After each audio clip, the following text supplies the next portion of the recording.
1 એપ્રિલથી એટલે કે આજથી ફાસ્ટેગમાં પર્સનલ ફાઇનાન્સમાં ઇન્વેસ્ટર અને સ્કીમ અન્ય નાણાં સંબંધી બાબતો સંબંધિત ઘણા ફેરફારો અમલમાં આવી રહ્યા છે અને આ ફેરફાર સીધી અસર તમારા ખિસ્સા પર પડશે. અને ચાલો જાણીએ કે 1 એપ્રિલથી કયા મહત્તમ ફેરફાર થશે અને અસર દેશના દરેક મધ્યમ વર્ગને થશે. અને પહેલો, વીમા પોલિસી નવા નિયમો. જો કે 1 એપ્રિલથી વીમાનો ખરીદો છો તો વીમા કંપની તમારી પોલિસી ફક્ત ડિજિટલ ફોર્મેટ અને જારી કરશે. અને આ વિકલ્પ સૌપ્રથમ 2013માં રજૂ કરવામાં આવ્યો હતો અને હવે 4માં 15માં સીએમસી રિપોર્ટ ડિજિટલ કાવી એનએસડી ડેટાબેઝમાં મેનેજ અને એનડીટીમાં અને સેન્ટ્રલ રિપોઝિટરી ઓફ ઇન્ડિયામાં અને ઇન્સ્યોરન્સમાં એકાઉન્ટમાં ખોલવાની સુવિધા આપે છે. અને આ ફાસ્ટેગનો વીમો નિયમ. સૌથી પહેલા ફાસ્ટેગ વિશે વાત કરીએ કે 1 એપ્રિલે ફાસ્ટેગ સંબંધી એક મોટા ફેરફાર થવા રહ્યા છે. અને તો બેંકમાં તમારી ફાસ્ટેગમાં વાપરશીમાં આ ઘણા ફેરફારો થઈ રહ્યા છે. અને આ ફાસ્ટેગમાં બેલેન્સમાં અને કેવાયસી બેંકોમાં કેવાયસી વિના ફાસ્ટેગ નિશ્ચિત અથવા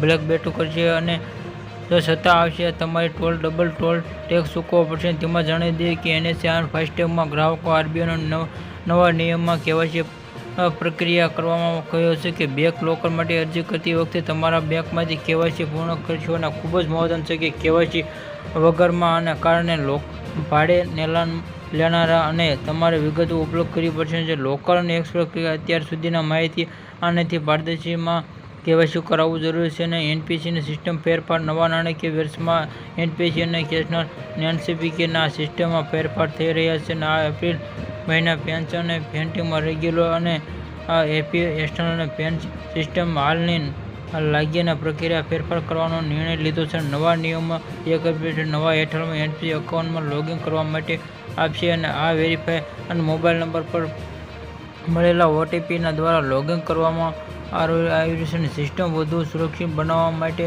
આવી રહ્યું છે.